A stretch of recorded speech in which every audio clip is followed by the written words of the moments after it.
Ya, kita bicara eh, secara garis besar ya. Mungkin tidak tidak apa namanya tidak sedetil kalau kita reproduksinya lebih banyak memang pada ternak ternak hewan besar gitu. Jadi unggas, kalau pada unggas itu ovarium memang awalnya ada dua dua ya ovarium, tapi dalam pertumbuhannya itu yang berkembang itu hanya kiri pada unggas, sedangkan yang di kanan itu mengalami degenerasi. Kemudian eh,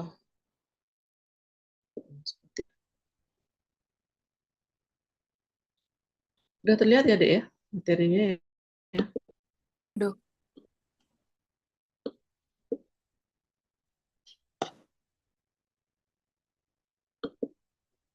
Ya ini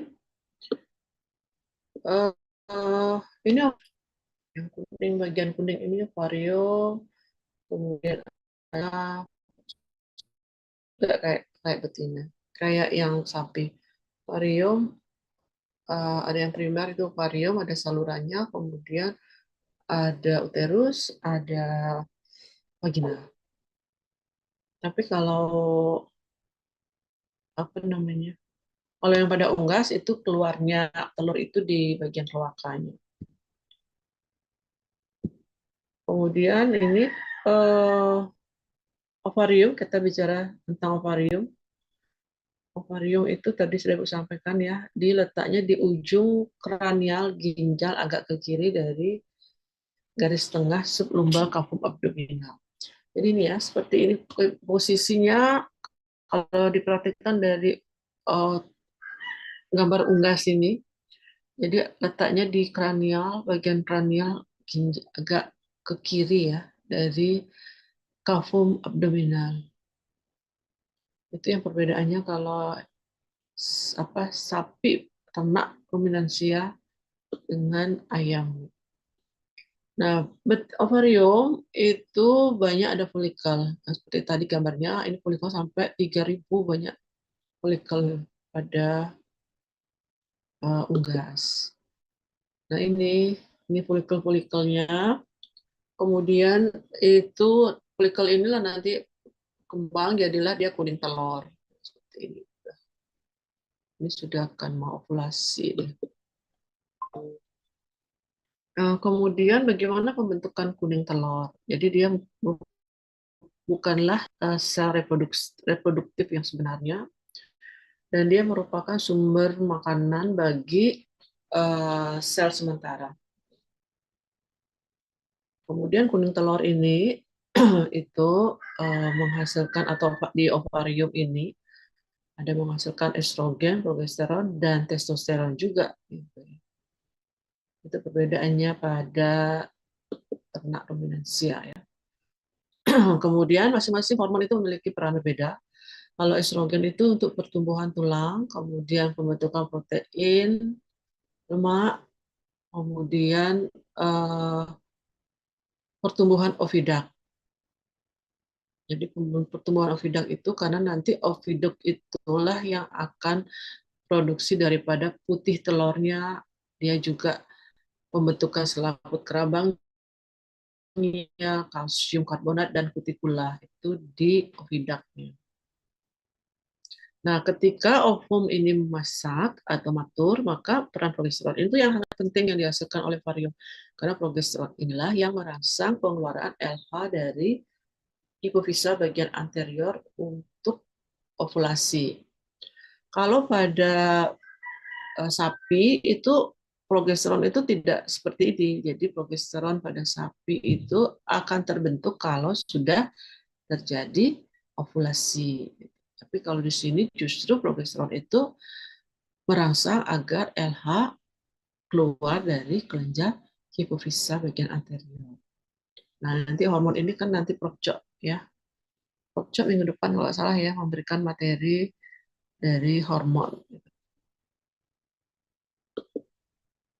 Nah, itu kalau kita bahas hormon ya seperti ini gambarnya. Ini yang paling penting ya. Jadi adik-adik kalau belajar reproduksi itu eh, harus paham peran daripada hormon-hormon dari hipofisa, dari hipotalamus, hipofisa, dan gonad. Jadi bagaimana hipotalamus itu atau bagian otak besar itu kemudian merangsang dari otak kecil. Dari otak kecil itu bagaimana perjalanannya sampai dia merangsang gonad. Gonad dalam hal ini bisa ovarium untuk memproduksi hormon-hormon estrogen, progesteron, yang seperti itu.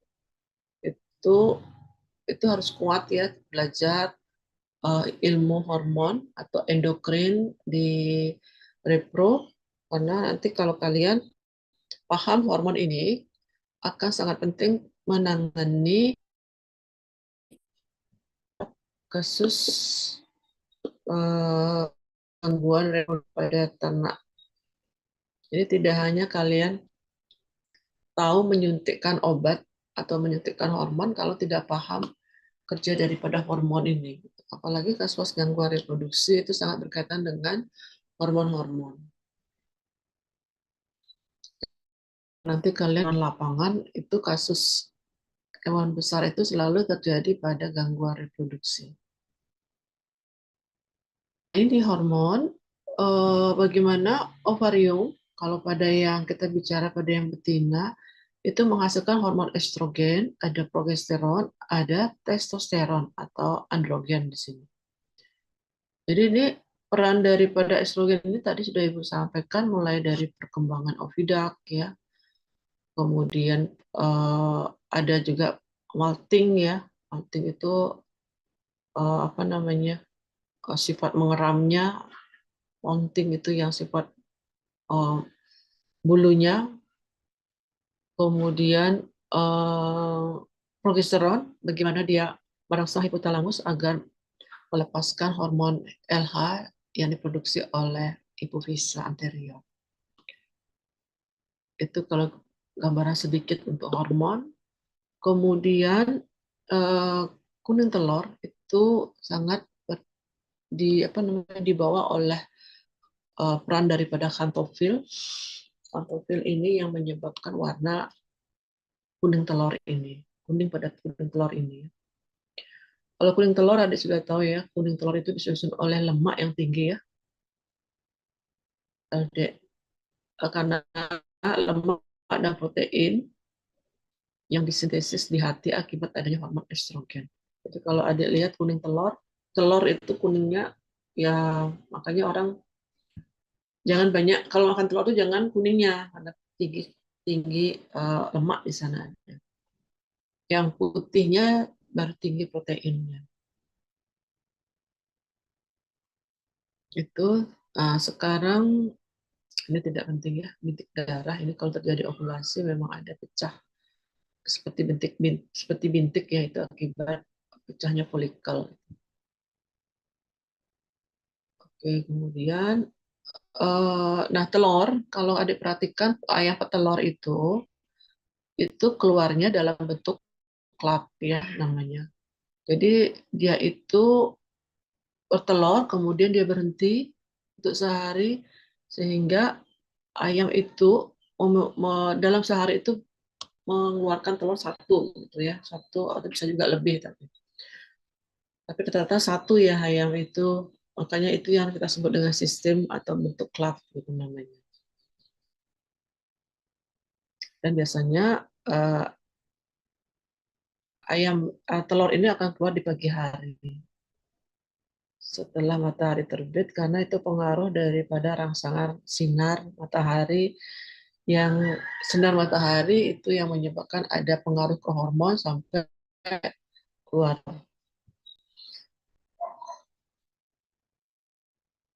Ini tidak membahas lebih banyak posisi ini, membahas toksi daripada unggas. Nah, kemudian saluran ruminansia kalau pada ayam itu panjangnya 70 sampai 80 ya. Kalau kalkun, nah mungkin lebih panjang lagi. Kemudian dari ovarium, berikutnya adalah infundibulum.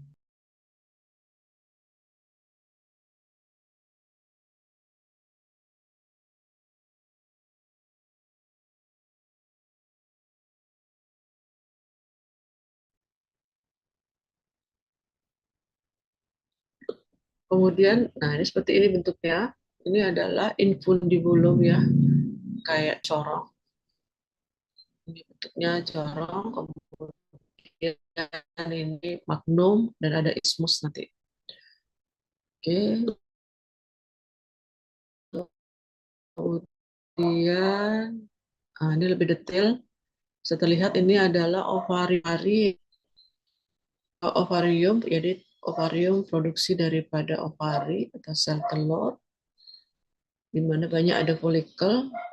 Kemudian infundibulum itu sudah dibatasi ya, jadi yang bentuknya seperti corong itulah infundibulum. Kemudian infundibulum itu juga tempat terjadinya fertilisasi kalau adanya sel spermatozoa. Kemudian ada magnum, itu yang paling panjang ya, magnum. Berikutnya ismus yang paling sempit. Kemudian ada uterus dan kloaka, tempat keluarnya telur. Tapi kalau praktikum membawa sih organ ini ya. Kalau kalian bawa berarti kalian harus beli ayam gitu kan. Beli ayam utuh untuk membedah ini. Biasanya yang praktikum itu hanya yang apa namanya sapi itu aja disuruh bawa. Nah, magnum. Magnum itu memiliki peran penting adalah pembentukan putih telur. Itu yang tadi Ibu sampaikan, di saluran yang paling panjang adalah magnum. Di situ bentukan dari putih telur.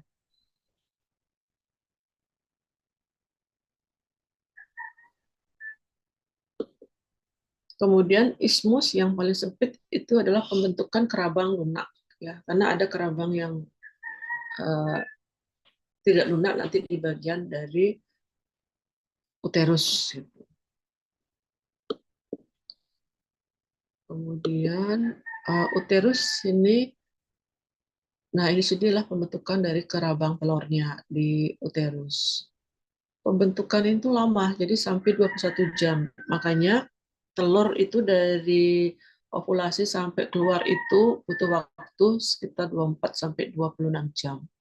Jadi waktu yang terlama ada di uterus karena pembentukan daripada kerabang telur. Jadi agar dia lebih kuat telurnya dan menghindari atau mencegah terjadi infeksi. Kemudian vagina adalah pemberian dari mukus atau kutikula yang menghalangi masuknya daripada bakteri. Ini sebentar di vagina hanya sampai 1 menit saja. Dan nah ini kalau terjadi apa namanya proses uh, fertilisasi ya. Jadi telur itu, nah ini kalau kita perhatikan ya lamanya, mulai dari ovulasi, adanya fertilisasi, kalau ada fertilisasi adanya sel spermatozoa, kemudian 3 jam berikutnya ada di magnum, di ismus 1,5 jam. Jadi semua ini masih lunak ya, pembentukan telur dari magnum, ismus itu masih lunak, dan 20 jam ini yang di uterus ini yang lama karena pembentukan kerabang telur itu yang menjadi telur itu akan siap untuk di oviposition untuk keluar. Ini bentuk dan ukuran telur, tapi itu berbeda-beda pada masing-masing unggas ya. Kalau kalkun tentu tidak seringan daripada pada unggas, pada ayam gitu, telurnya. Komposisi telur, nah ini kita lewatkan saja untuk komposisi. Kemudian ada satu bagian yang kita sebut dengan tubulus penyimpanan spermatozoa atau sperm stored tubulus. ada juga yang namanya SST primer, uterovaginal junction. Nah, tempat ini adalah tempat penyimpanan sementara kalau ada sel spermatozoa.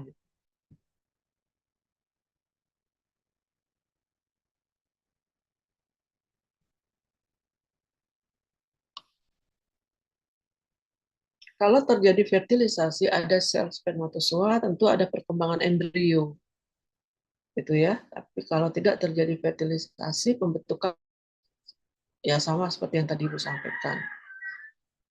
Ini untuk ayam-ayam petelur ya.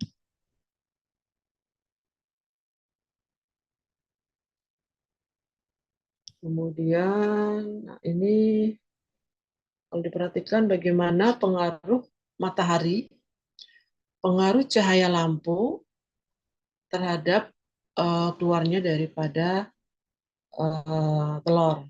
Jadi rangsangan-rangsangan sinar itu sangat berpengaruh ke hipotalamus, ya, ke otak itu untuk proses perkembangan daripada sel telur mulai dari pembentukan sampai terjadinya ovulasi. Jadi peran hormon mulai dari hipotalamus, hipotalamus itu memproduksi beberapa hormon atau merangsang daripada hormon kelenjar-kelenjar yang ada di bawah daripada hipotalamus, mulai dari kelenjar tiroid, kelenjar paratiroid, ada namanya bagian hipofisa. Nah, hipofisa ini tuh juga ada bagiannya. Bagian hipofisa ada yang anterior, ada yang posterior. Tapi kalau pada ayam itu yang hipofisa itu hanya hipofisa ya, tidak ada anterior posterior. Jadi hipofisa itu produksi FSH LH dan inilah penting untuk perkembangan dari folikel.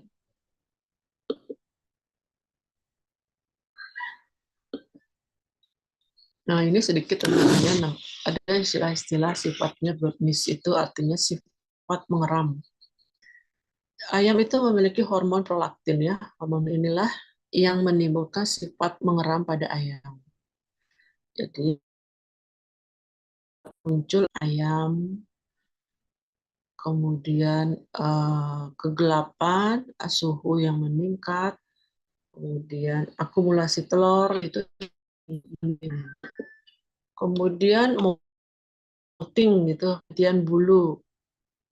Pergantian bulu itu tidak terjadi pada saat ovariumnya aktif. Jadi tujuannya sebenarnya adalah untuk persiapan agar produksi ovari untuk ovulasi berikutnya gitu. Biasanya kalau unggas-unggas atau ayam yang sudah beberapa kali bertelur itu akan mengalami kejadian seperti ini, pergantian bulu, yang tujuannya adalah persiapan dia untuk ke produksi telur berikutnya. Eh, Bisa juga dilakukan secara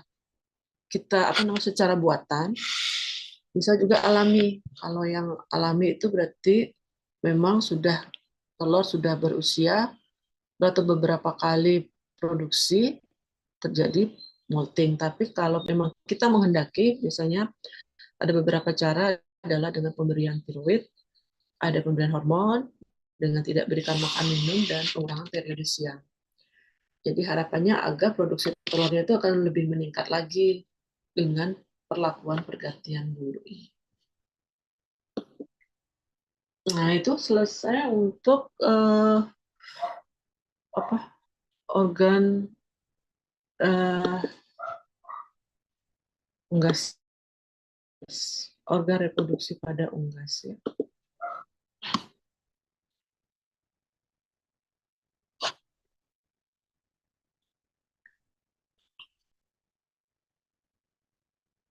Silakan kalau ada yang mau ditanyakan, dan masih ada waktu, Ibu ini dulu ya.